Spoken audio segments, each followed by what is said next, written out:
listeners to episode 9 of the Running Guy podcast, where I aim to provide informative content and interviews with elite athletes from around the world. Like in today's episode, where I'm chatting to a runner that you'll all be familiar with. He's had an incredible and lengthy history in the sport of distance running. Liam Adams, how you going, mate? Yeah, not too bad. Yourself? Yeah, good, thank you. Look, thanks so much for giving me your time. Just basically 20 hours out from racing the Berlin Marathon. It's 9 a.m. over there on the Saturday morning. Did you get a chance to catch up with any of the action from the G that the final siren pretty much has just gone? I was trying to. Okay. Yeah, I tried to use my Foxtel app. I used a VPN blocker and tried to use the Foxtel app, and didn't work. And then I tried to use the Channel 7 app, and that didn't work too. So it's all really restricted over here, and Okay. I don't even know if you can use KO Sports. I think that's been blocked too. So have you got no idea what happened? Yes. So I'm kind of glad I didn't watch it. Right, so Tiger Moreland, yes. Yeah, it sure was. So, kind of glad I didn't get to watch that. I probably would have preferred a good close match, even if Richmond won. But, oh well, I guess the big game's coming up soon, so the Roosters game. So I'll be looking forward to that. Oh, you're a Roosters fan, rightio? Yes, I am. Yeah, well, it was a big night in Canberra last night with the Raiders getting up. I saw that. Yeah, it was good. Yeah, it was a pretty exciting game. Yeah, for sure. Yeah, I didn't get to see it, but I just saw the result and thought it was a good win. Yeah, so good to see. It was one of those games where it was just so much action going on. It was fantastic to watch. It was good. Now, I was just thinking about, you're a huge AFL fan, a bit of a Carlton Blues man. Now, if Carlton were playing at the G today, mate, would I be talking to you right now in Berlin, or would you have been there? Probably. I don't know. I mean, Carlton in the grand final, come on. I mean, it would have been a tough call. Oh, definitely, yeah. Especially since I've been a little bit sick, I'd have gone, throw some money down the drain. Yeah, sure. Throw the flights and that down the drain and go the footy or not. But obviously I'd probably put the running first and that, and okay. I would have tried all I could to try and watch it over here. But sure. You might get a few messages on your Facebook account from your Carlton fans there, but Now, you basically just arrived there. Now, I thought you would have given yourself a little bit more time to go over the jet lag and the change of time zones. Is that unusual to get there such a short time before the start, or? Oh, I probably got here a bit earlier than most of the Aussies. There's a couple of Aussies which came in early, and I think one of them went and saw some family over here. Okay. But I haven't seen any of the other Aussies yet, so I think I was one of the first ones to get here. I got here earlier on. I think it might have been Wednesday or something like that. I got into Berlin, so it's a couple of days, and I was quite lethargic and a bit jet lagged. I think it was just everything just seemed to not be functioning after I got off the plane. So it's probably one of my worst jet lags I've had going to a race. Usually you get your jet lag on the way home. That's probably when it hits you the most. Sure. And on the way there, it's not too bad. But this one's hit me like I was flying back to Australia. So not good signs. But I think I've kind of got the legs rolling around again. So they're starting to feel a bit more normal. Okay. So you got out for a light jog this morning, or?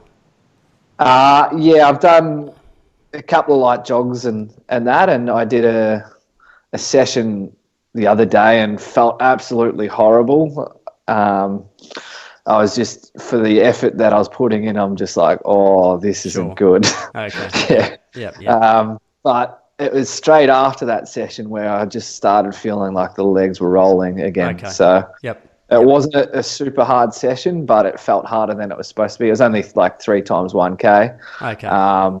And just to get the legs rolling again, and I guess I succeeded in that, but it kind of dented the confidence a little bit as well. Yeah. So you're just over there on your own? You're not there with your partner, Charlotte Wilson, or any family or friends, or? No, I'm here with Charlotte. So she's came over.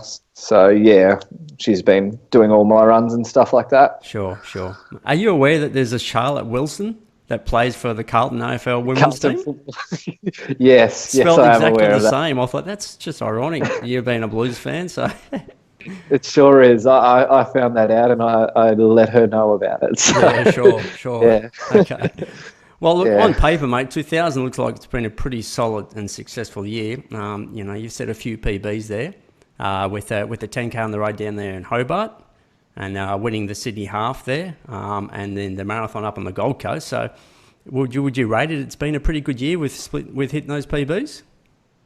I think I've been getting back to form. I kind of feel the last few years I haven't really been running that well. I think it was the year before qualifying for the Olympics last time was probably where felt like I was running really well, but just had some unfortunate like hamstring issues and stuff like that in that qualifying period. Yeah, I'm going to touch on that. I'm going to touch on that in a second, but yeah. So this kind of feels like I'm getting back to that form. Sure. And at the start of the year, I kind of knew I was getting back into that shape, and I was setting targets. And I think the first goal target that I set was, all right, I think I can go a sub 63 on the half marathon course in Sydney at the Sydney Morning Herald half. Yep. And you ran 62.51 there, so you did that. Yep. And that's obviously quicker than my PB, and it's a tough hilly course, and I thought that should show that I'm in shape. I don't really rate my old PB. Okay. That PB is from my first race, my first marathon race, and that was a massive negative split. And I think I ran my last K in 2:38 for my debut half. So it just shows that I haven't really put a good half marathon on the board. And I thought, you know what, I can do it here. It's in the Sydney half, and Yep. And you ran 28.56 down there in Hobart, so that's a pretty solid time on the road as well. Yeah, and that kind of came as a surprise. I think I went into that race wanting to run roughly around what I did the year before. So I wasn't in great shape going into that race, but I thought, all right, I'm building here. So if I can get anywhere near that time, then it's all tracking well, and surprised myself a bit. I think it was just because the boys went out really hard and I got a bit competitive and went with them a bit, and they threw down some good competition and helped drag me through. So I guess that was another good race, and obviously the Gold Coast Marathon, good PB. Bit bittersweet, but that was another good run. So kind of shows that I'm getting back to some good form, and I was thinking that I was going to build on that, but for this Berlin race, but I'm very unsure right now going into this race. So. No, we'll talk about the number 36. That's probably giving you a few nightmares, referring to the Gold Coast there, but we'll come back to that. Now, look, you've done, I don't know, how many fun runs? Like hundreds, I reckon. And you've won a lot of them, and you've finished podiums on a lot of the prestigious ones. Now, think of the City to Surf. How many times have you done the City to Surf up there in Sydney? I'll try and count that. The first 2 years I did it. I did 3 years in a row, and the first 2 years I won it. Yep. And then on that third year, I went into the race a little bit sick and probably didn't give the course enough respect, and went in there a bit underdone and got absolutely smashed up Heartbreak Hill. And faded like hell. I came second to Ben Moreau that year. He absolutely killed me. Yep. And then I had a stint of not running it for a while, and then my the first race back for City to Surf was last year against Benny St. Lawrence. Sure, yeah. And you've had a few sprints with Benny Saints over the years, haven't you? Yeah, sure have. And I don't know why I leave it for a sprint finish against a guy with such good speed. So, sure. Yeah. And 2011, you surged on Michael Shelley after that final hairpin.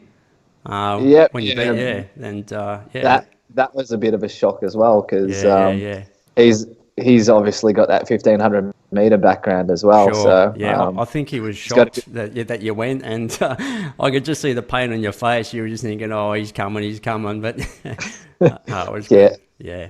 And then the next year you backed up and won it again. 20 seconds slower, but that time you didn't have Shelley there on your shoulder. You sort of, it looked like the closing Ks. You're pretty much out there on your own, weren't you? Yeah, I think I was out there on my own for most of it. I think quite early on, I think Harry kind of went with me, but I got a bit of a gap, and I think I just held that gap to the line. It was pretty. It was wet those years, wasn't it? It was a bit wet on the ground. Or? I think it was really windy. It was wet maybe the first year, and I think it was really. Oh, I think it might have been wet that year as well. It was wet and windy.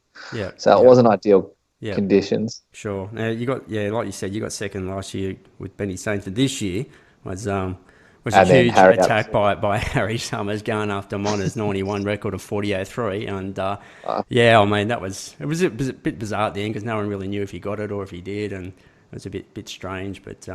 Yeah, it looks like he'll probably go back next year and absolutely try to go high 39s just to make sure of it, I reckon. Yeah. I think definitely. Yeah, what an incredible run that was. It was. Yeah. Did he look? It looked like he just pretty much went from the first K, just disappeared, and everyone else was running for second. Was that right? Or he went for it at the start, and it was probably myself and him together for at least 5K. So we went through the 5K split. I think it might have been just under 14 minutes, and I've just looked at my watch and wow.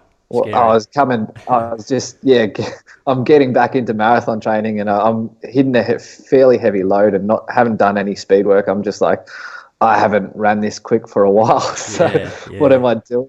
And I felt it fairly quickly after that, so I let Harry go a bit after that, and we kind of held the same distance. I think he was maybe 50 meters, 30 meters or 50 meters ahead of me at the start of Heartbreak Hill, and we kind of kept the same distance. There was patches of the hill where he extended, and then I came back at him, and then I think at the end of the hill he might have got about an extra 5 meters on me and kept that for a little bit, and then I don't know, there was a section where he went super quick because I looked up, he was probably about 100 meters ahead of me, and then the next corner, he was absolutely gone. He was at least two or 300 meters ahead. I couldn't see him at all, and what an amazing run by him to get so close to my record. I was coming in, when I was swinging around coming into the final straight, I could hear the commentators talking about Harry just missing it. I'm like, like they yelled out, they said his time. I'm like, oh no, that's so close. So. Yeah, there's no doubts. There's no doubts he can get that. And when we're running together, I noticed there were sections where he probably didn't run the tangents properly. So I think he went a bit too wide on some sections where he could have, if he went a straight line, he probably had that record. So and you, at least you went under 41 for the first time, 40.56. So that's good for you as well. Yeah, I was happy with that. Heavy training week. That was where I was starting to get my mileage back in, and it was a good result. I was happy with that, and that was just two weeks after winning the M7 Westlink again. Yes, another marathon under the belt. Exactly. After another marathon. What a great way to start a marathon prep is to do a marathon. Yeah, sure. That's conventional. Yep. Yeah, but 2:21.10, just 8 seconds slower than you did last year. So pretty very similar times. Yeah, I probably didn't want to go that quick. But felt good doing it, and probably felt a bit easier than the year before, and it surprised me a bit. So I was happy. Yep. Now let's just go back for the listeners, for the ones that not really up with the loop on this one, the 2016 Rio journey, mate, where you had a bit of a stressful period for yourself and for us following along with those issues with those hammies. I'll let you go through it, but I believe it was the first hammy problem was in Chicago at the end of 2015. Is that right? And then, yes, so it'd probably be, it's in terms of the qualifying period for the Olympics. Correct. It would be 2 weeks.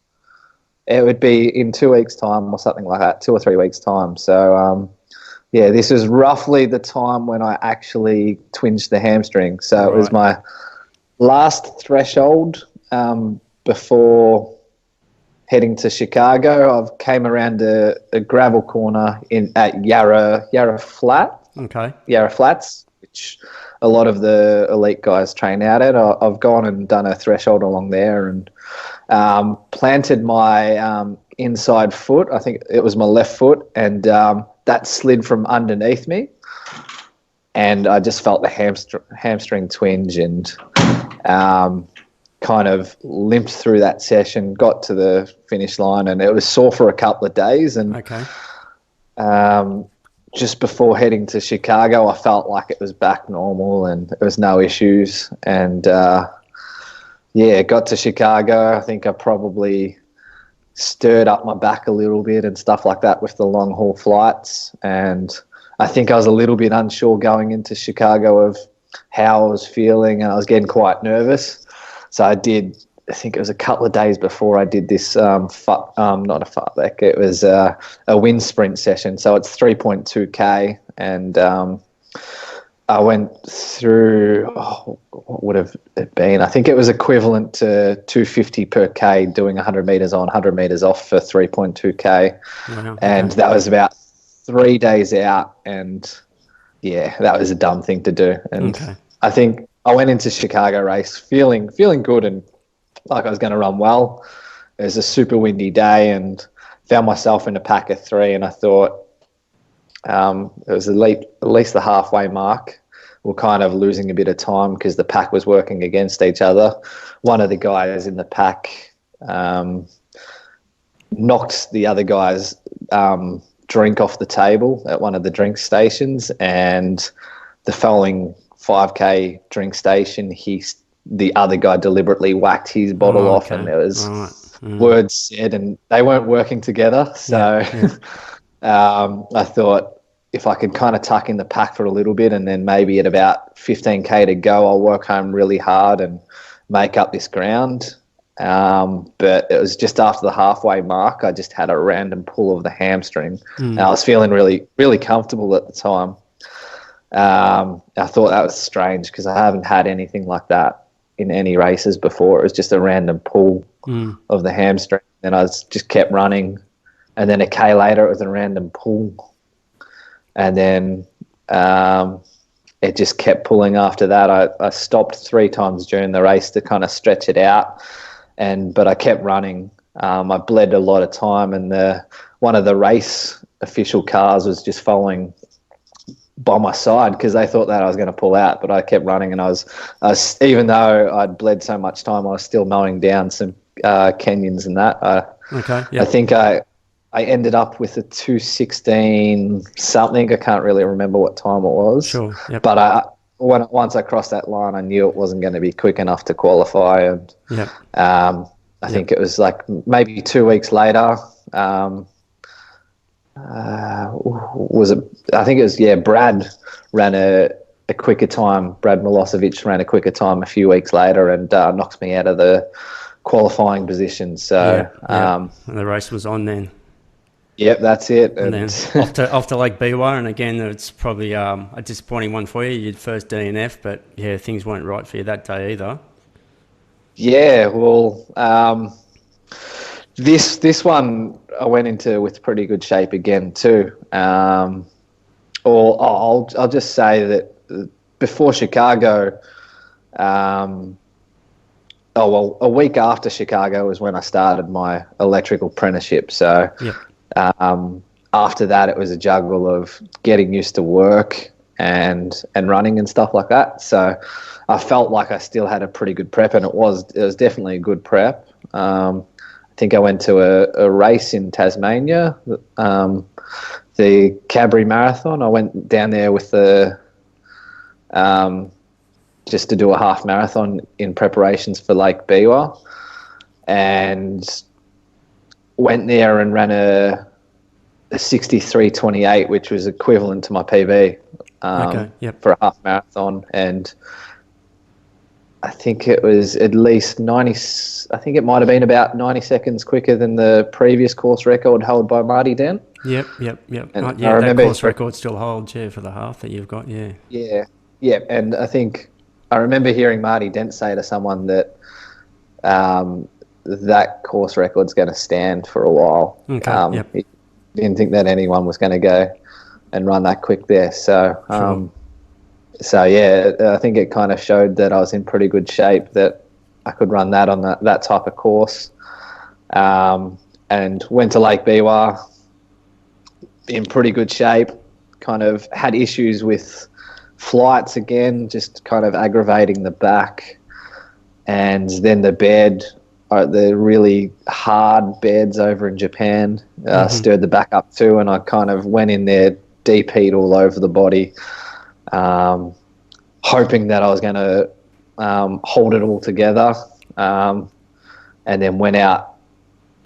I was kind of a bit sore before the race, but when I was running, I just didn't feel anything at all, and went through my first 10K in 30, I think it was about 30:08 or 30:10 or something like that. Okay, yep. And which is just absolutely suicidal pace, but I was feeling like I was jogging. And then I thought, okay, I need to slow down. I think I kind of got trapped in the Japanese style running, which is a bit kamikaze. Yeah, it is. Yeah, big reputation there. They just go out hard and hope for the best, and they get 1 in 10 right. Yeah. Yeah, that's it. So they go out super hard, and yeah, they'll do whatever it takes to make it to the finish line. So, Sure. Yeah. and I think there's also in that race, I think a lot of the runners which do that race, they try and post a quick half marathon split. Okay. To try and make these corporate teams. Okay. So there's quite a few guys racing to that halfway line to get a good fast split to try and make these corporate teams. Okay. Is that for financial reasons or? Yeah, I think they make these teams, and Right. and then they're kind of professional athletes after that. So Okay, they get sure. after. Okay. So yeah, I was running with those type of packs, and then after halfway mark, I think I went through in about 64:40 something. I found myself with just another Japanese runner. Everyone else in that pack had just blown up and disappeared. So it was just myself and the Japanese running a runner, which were working together. And I think it might have been at about the 25, maybe 28K splits. I think there was a drink station around there, and I've leant over to grab my drink and instantly felt my hamstring twinge. Okay. And this is this is on the other side. That opposite side, yeah, yes. Yeah.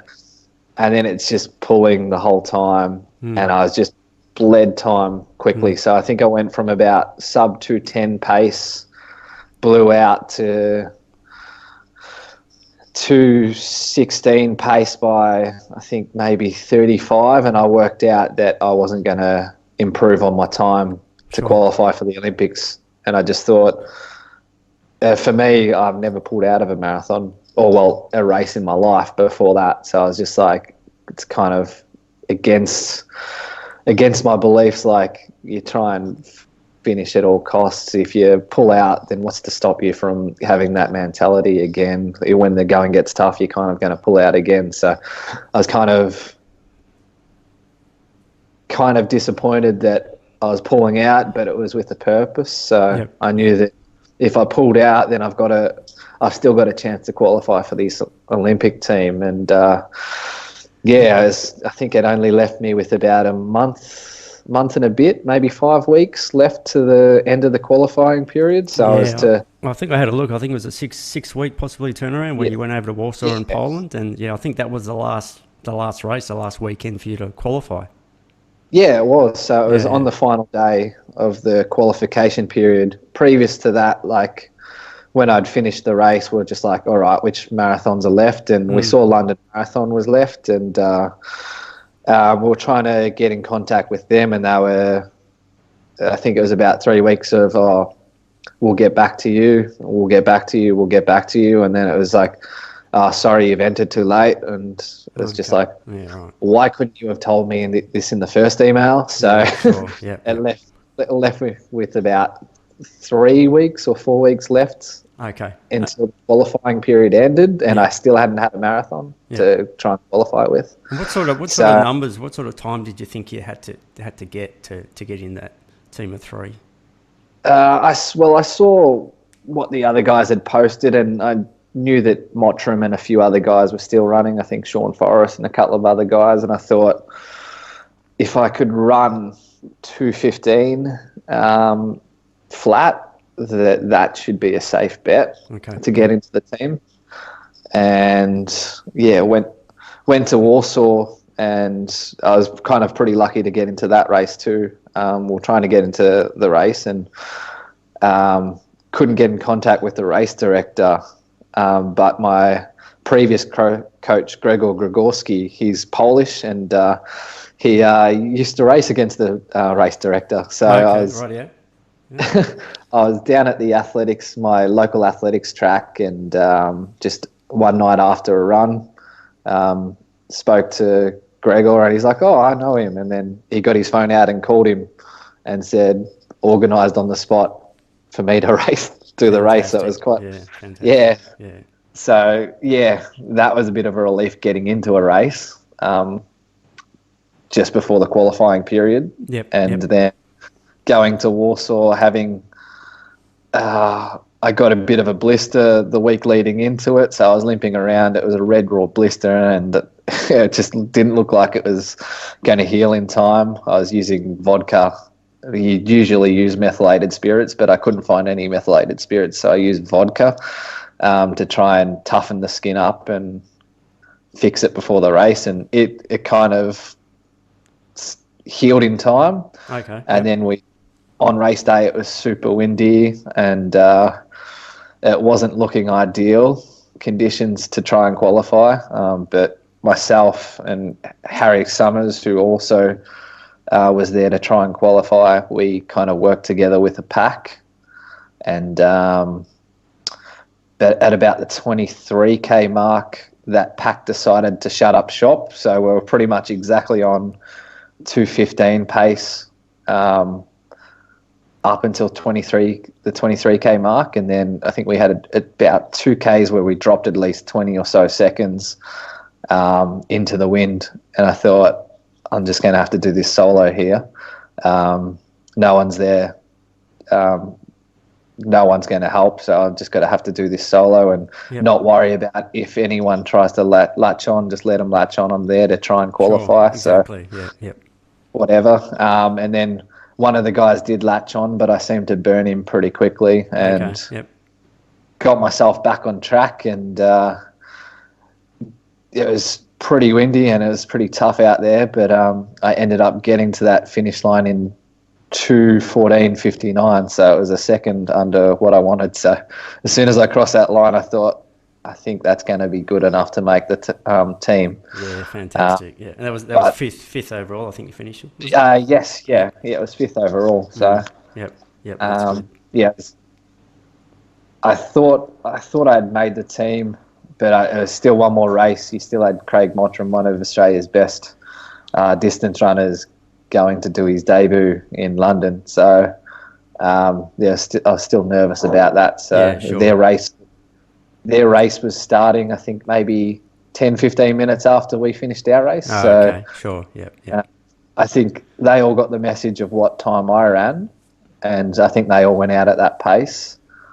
And I tried to find a live stream as quickly as I could to see how. How Buster went. We're all interested to see how Buster would go in the marathon. It was a bit of a, big question mark, but it didn't go that great for him, did it? No, definitely not reflective of what he was capable of. Yeah, that's right. Yeah, if you saw him run a marathon at his peak, oh geez, you would have seen a super fast time over a marathon distance. I reckon. Yeah. Now you finally got over to Rio there. Now, it was a pretty tough finish. I think you quoted it was the hardest marathon you'd ever done. Now there's until Gold Coast. yeah, exactly, and we'll get to that. But over there in Rio, obviously it was warm conditions, and I'll use the word wobbly finish there because it looked like you bonked just towards the end there, mate, and the legs were gone, and you were struggling to get over that line. But I mean, you were still the first Aussie home there in 31st position in 2:16:12, so it was a pretty solid result in those conditions. You have to be happy with that. Yeah, I was reasonably happy. Just in that race, in that prep. So it was the day before I got announced. I went and did the Great Ocean Road Running Festival and did a 14K race down there and ran a reasonable time. And we stayed the night down there, and I was going out to my car to grab something out of the car, and it was a house that I wasn't familiar with, so I thought I was stepping down the steps, and Oh, no. I missed the steps, and Oh, that's a it was in terrible the dark, feeling. Yeah, yeah, yeah. and I stood down what I thought was going to be a flight of 3 stairs. I went straight down to the bottom and jarred my ankle, Oh, no. and that injury kind of plagued me for at least 6 weeks during that prep. Okay, yep. And I finally got over it and was really confident and running really well just before Rio. Yep, yep. And just before the start, so doing the warm-up, I was running around and it was really wet there, and I slid out and jarred. It felt like I'd kind of pulled some of the muscles roughly around where I jarred my ankle. Okay, yeah. And I kind of jarred that ankle early on and kind of felt it throughout the whole race. And I was a bit cautious to start off with, Okay. with my pacing for Rio. And I think I was also a bit cautious just because of the temperatures and stuff like that.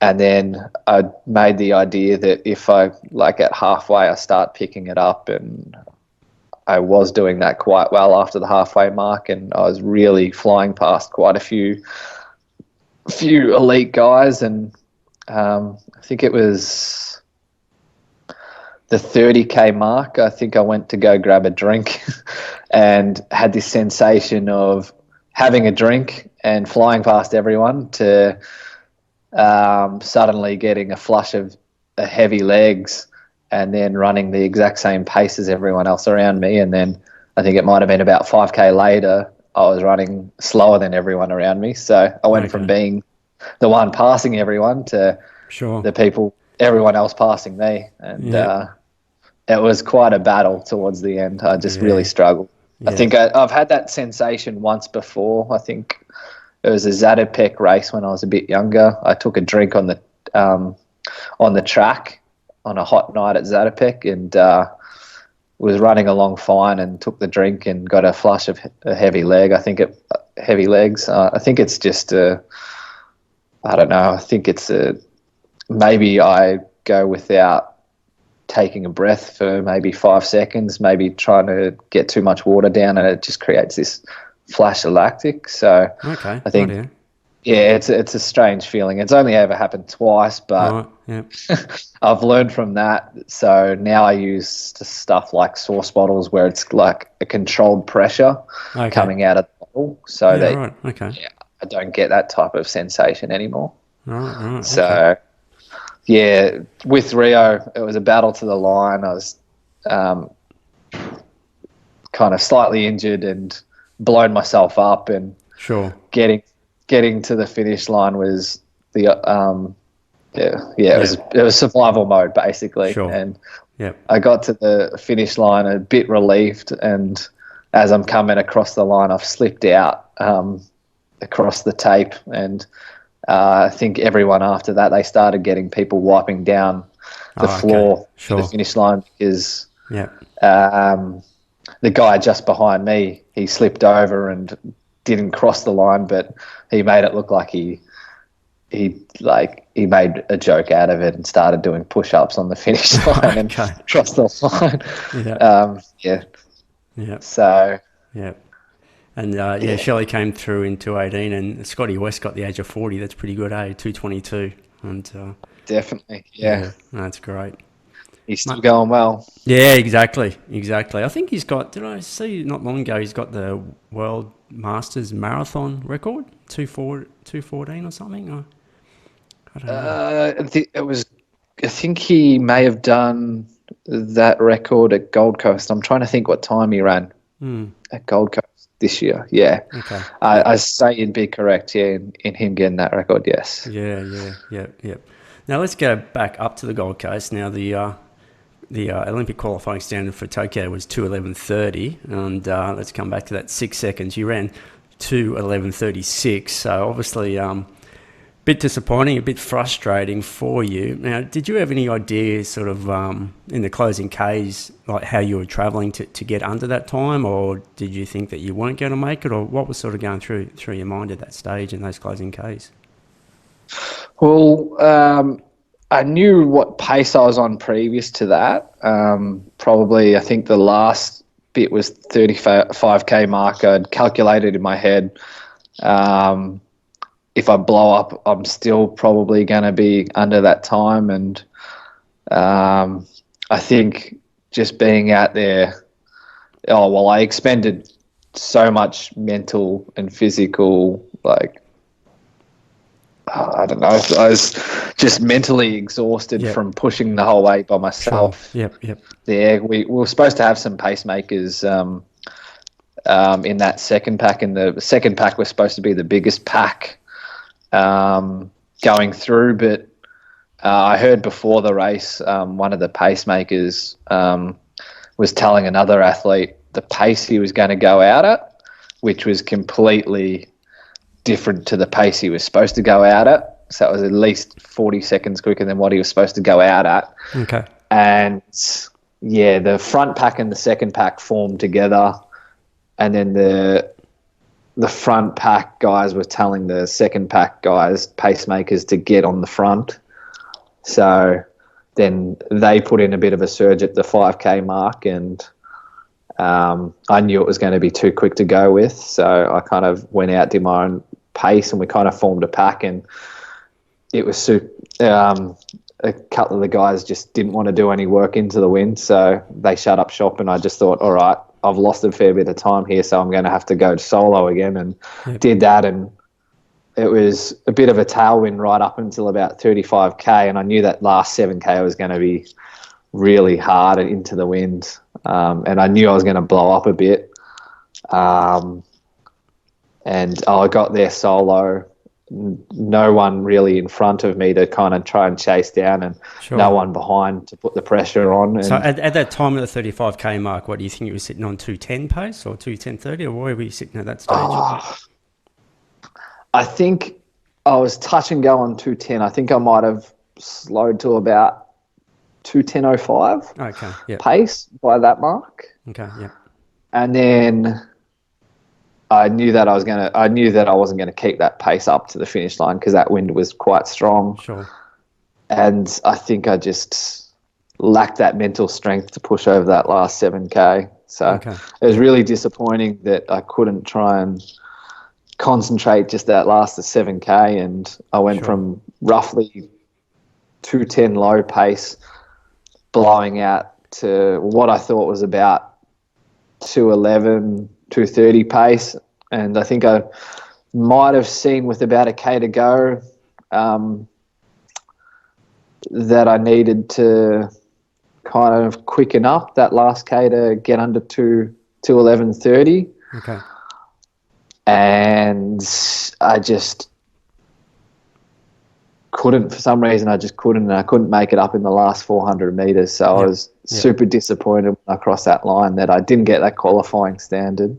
But then again, I still feel that if I had have got that qualifying standard, that probably won't be enough to qualify. But you've still got guys like Michael Shelley who's trying to qualify. So he's well and truly capable of that qualifying time, that 211.30, and if guys like Benny Sain and a few others which are capable. So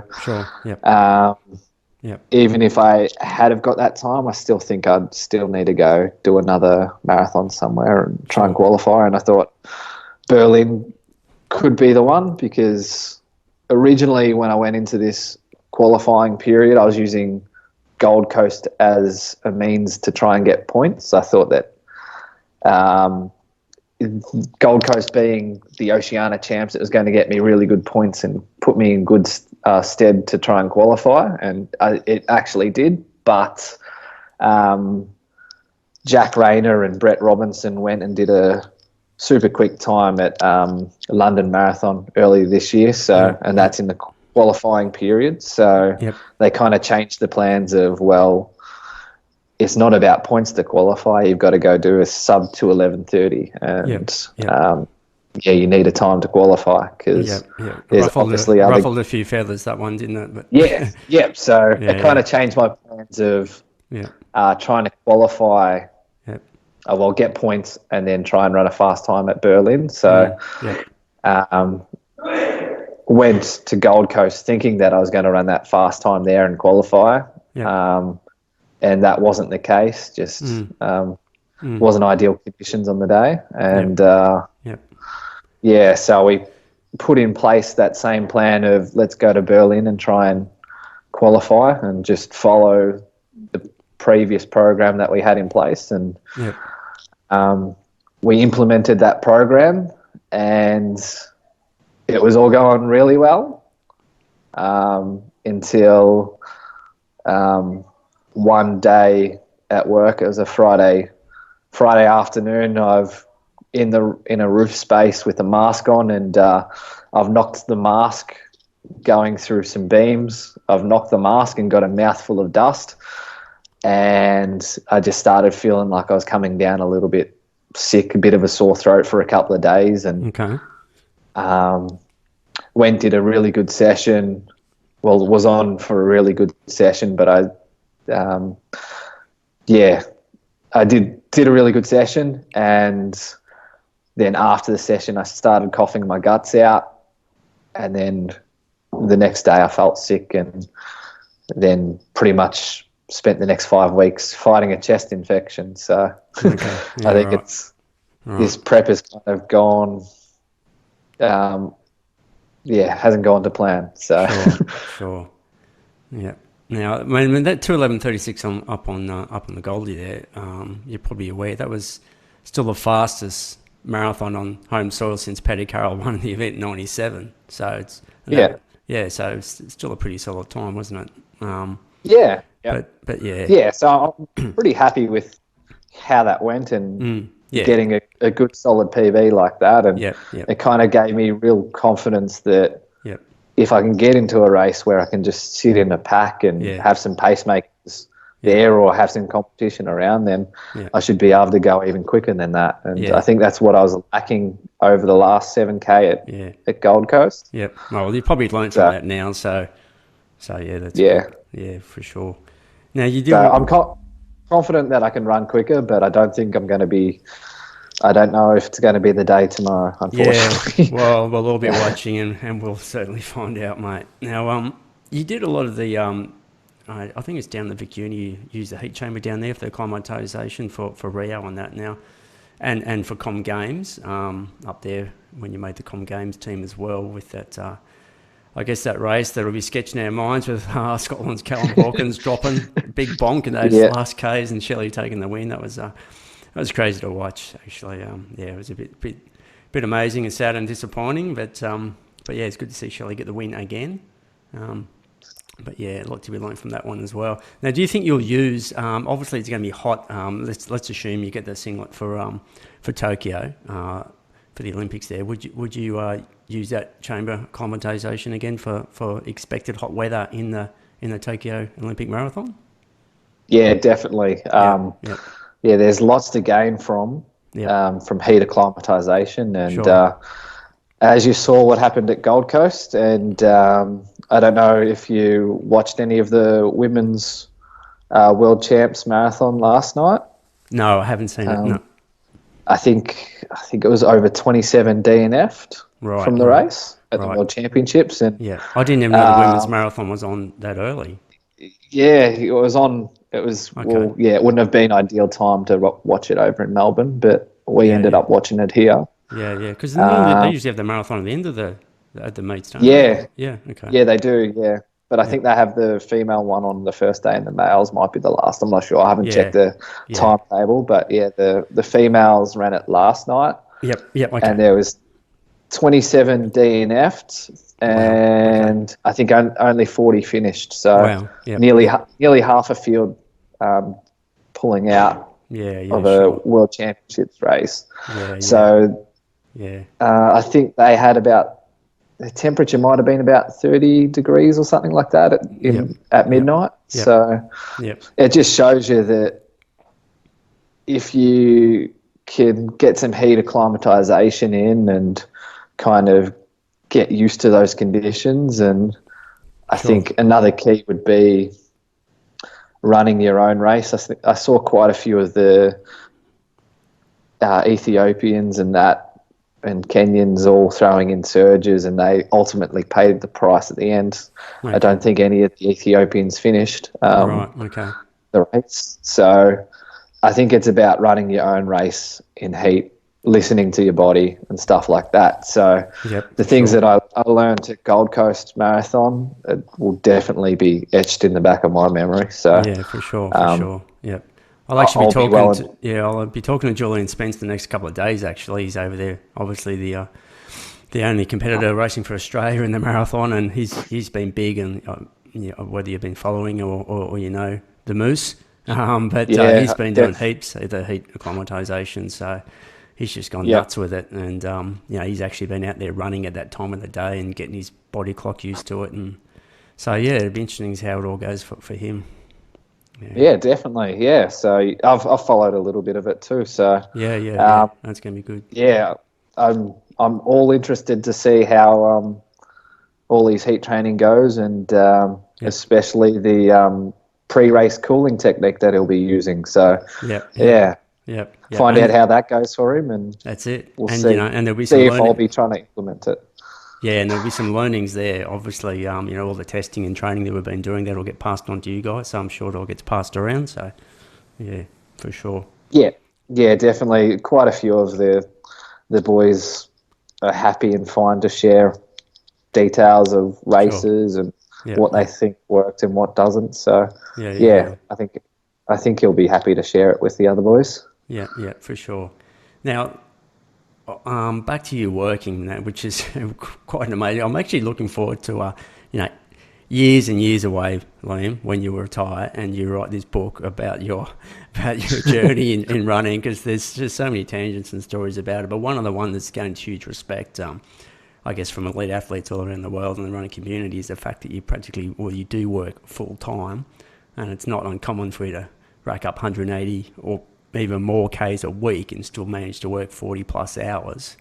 It's just, most of us can't even imagine that. So obviously you've got used to it. Now, does your employer give you any flexibility or time off when, how do you actually go with that? I mean, how do you manage that?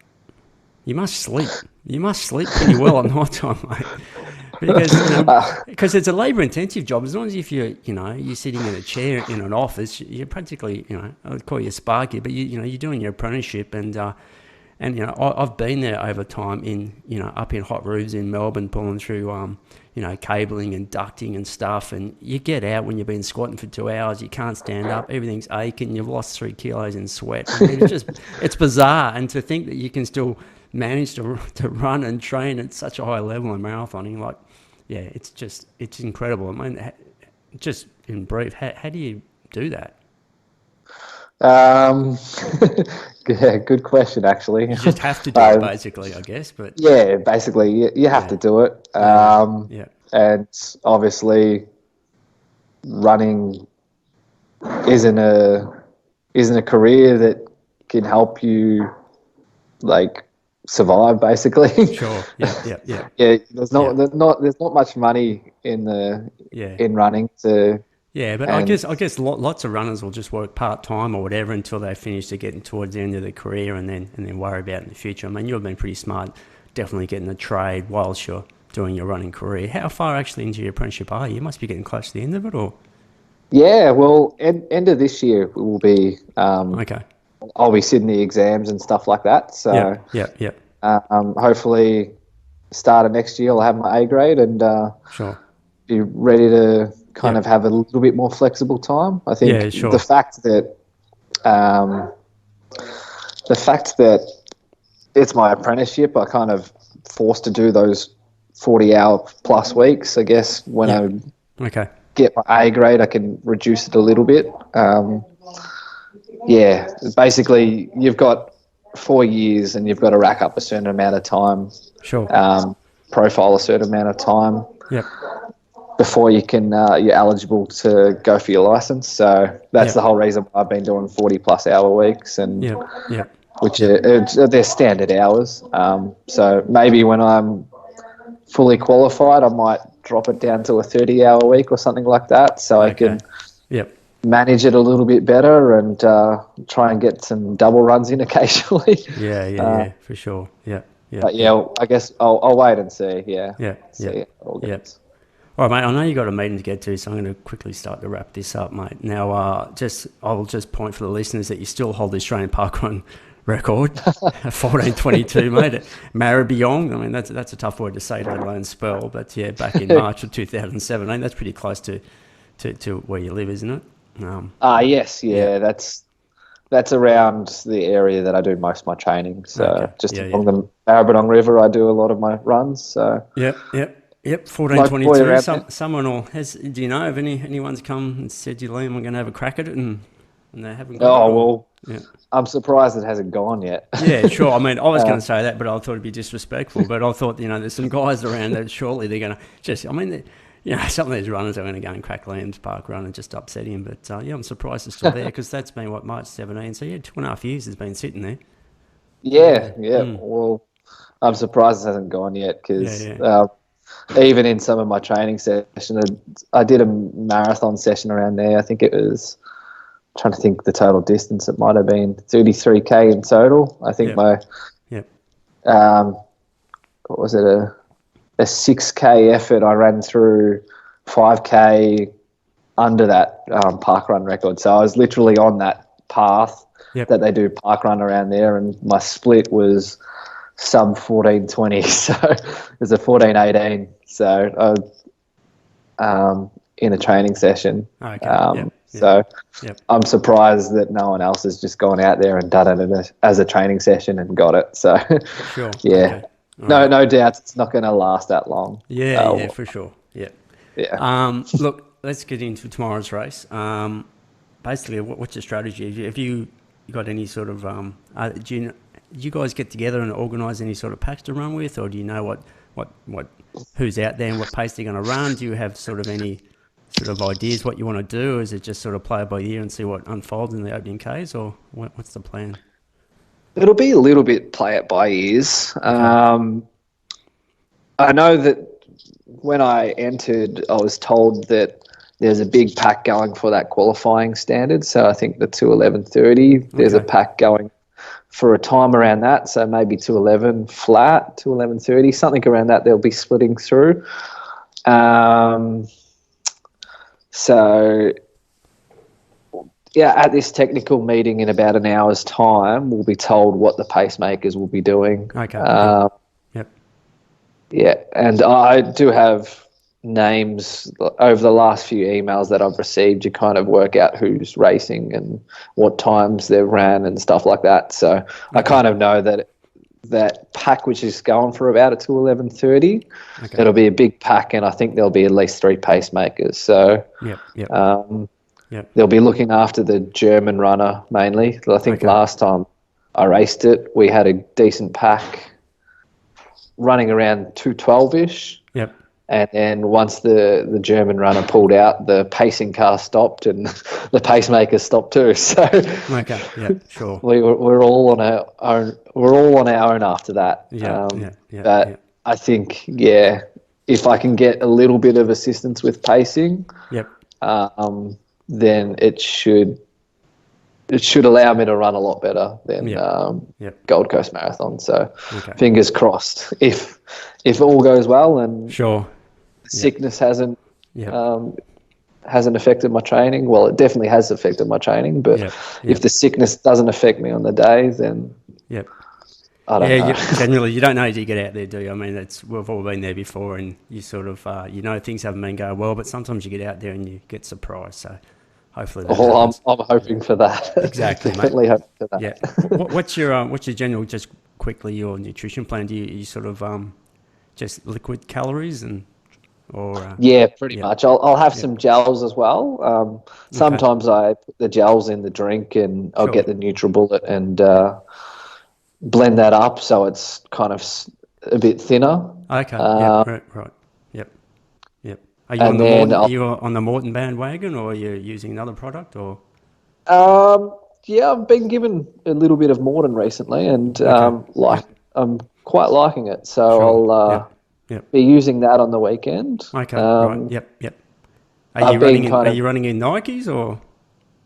I'll be wearing the next percent. Yes, yep. Yep, yeah, okay. The new pink version or? No, my version's the black version. So Oh, okay, every, right. Yeah, right, yeah. everything will be all black. Yeah, So yeah. I think there'll be a few pink ones out there tomorrow, all the sponsored boys will have the pinks on, I'm sure. yeah. Yep. All right, mate. Some quick fire questions to wrap up, mate. Your pre-race dinner before a marathon. What are you having tonight? Oh, lots of pasta. Okay. Yeah. Yeah. Pasta boy. Yep. For sure. Yeah, Just pretty bland. Nothing much on it. pretty much. Yeah. Yep. Usually you go into a a carbo load. Loving your pasta, you come out of your carbo load hating Sure. pasta because you've had it Yep. so much. So, Okay. Yep. Yep. Do you normally have that the days leading into it, like pretty much like Tuesday, Wednesday onwards, or when do you start hitting the carbs? uh, probably about Okay. Yep. Thursday-ish, I start hitting the carbs Yep. a fair Yep. bit. Yeah, Yep. Yep. I don't Okay. really, I don't really stick clear or do the depletion phase as some Yeah. people do. Sure. I just don't have it as much, but Yep. I Sure. really make an emphasis of having it Yep. from Thursday onwards. So Yep. yeah. For sure. Right. Yeah. And what about for brekkie tomorrow morning?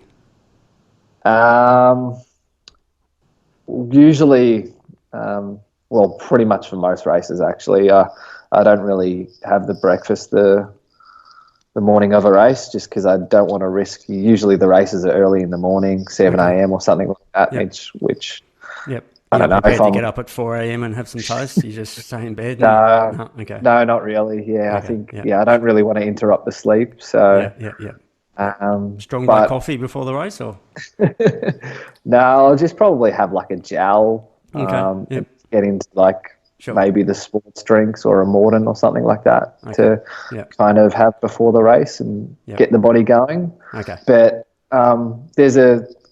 with me, I kind of put some, I sometimes struggle to get to sleep at night. Okay. The night before the race, I might wake up and then I start panicking like, oh, you need to get to sleep. And then you start thinking about that and you can't get to sleep. And then you start Yeah, watching. yeah, the anxiety, yeah, for sure. That's why they Yeah, always say the 2 nights before is the most important because you probably won't sleep the night before. Yeah, exactly right. And yeah, yeah. I've found that if I put some food beside my bed on the bench or something like that, and I wake up, I just reach over to the bench, have some food, like it was a purpose in me waking up. Yep, So I don't, maybe a yep, croissant, some bread or whatever, or yep, a banana or something.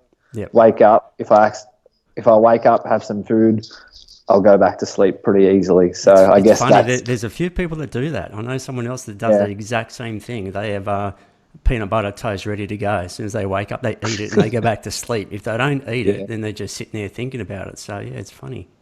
Yeah, yeah. yeah. So if I don't wake up during the night, then I won't have anything. But Sure. if I Yep, do happen to wake up, yep. then I'll have something to eat. Gotcha. And Yep, usually that helps me get to sleep. And I yep, guess I got a little bit more food yep, in the stomach, so a yep. bit more energy. Sure. So it's kind of a win-win. So Yep, that's yep, that's what I do for yep. breakfast. Yeah. Yep. All right, mate. I know you got to go. Quick answer on this one. What's your biggest run week in volume that you can think of? Oh, I okay. know you've had some So biggies. I've heard of 235 getting thrown around. I mean, that's just bizarre. yeah, Is that somewhere around about that? I think it was 235, maybe 239, something around that ballpark. Yeah. Yeah. So It's pretty huge.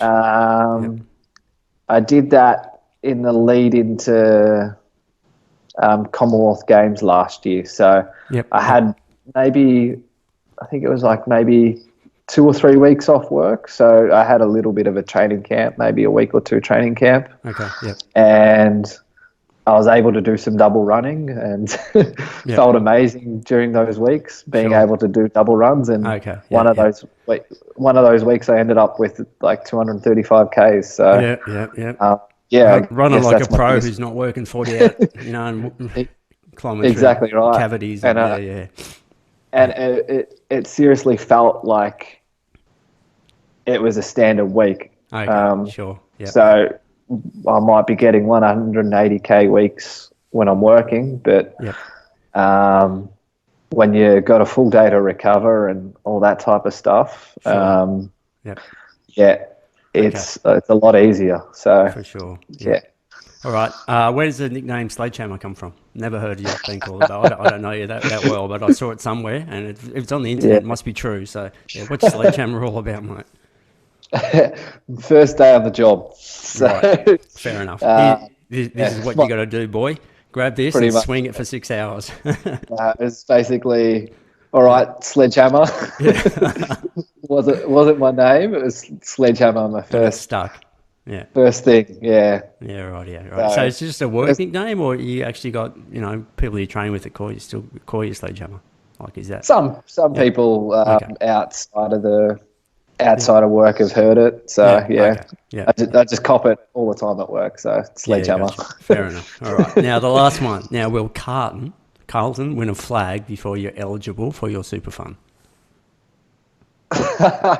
Yeah, most definitely. Yeah. I think they're tracking well at the moment. Okay. Yep. If they do not make some silly mistakes with their with trades and stuff like that over this next year or two, then we should see it pretty soon. Yep. But if they make a silly trade and go for someone and throw big money at them, then I think would possibly lose quite a few players, some young talented players. So if they're wise and look after the list they've got now, then I think they're capable of winning finals soon. Awesome. Who knows? Yeah. Hopefully a premiership soon. That'd be very good, but we'll wait and see. Yeah, for sure. Yeah. All right. Thanks, heaps, mate. I know you got to get to that meeting. Thanks so much for sharing your time with us, mate. It's such a valuable time. And all the best for tomorrow, mate. Hopefully the running gods are looking after you. I'm trying to find a live stream, so I'm going to watch all the action.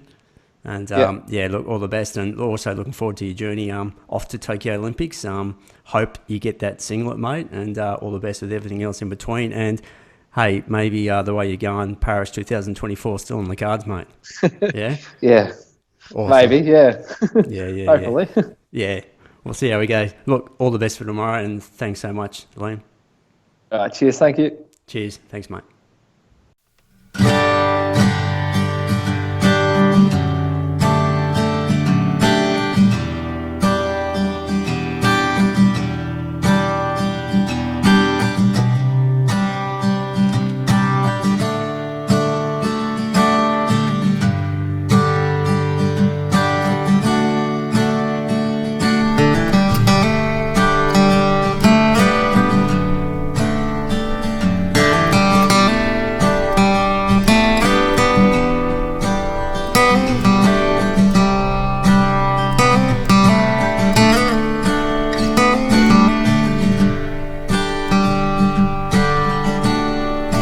Mm-hmm.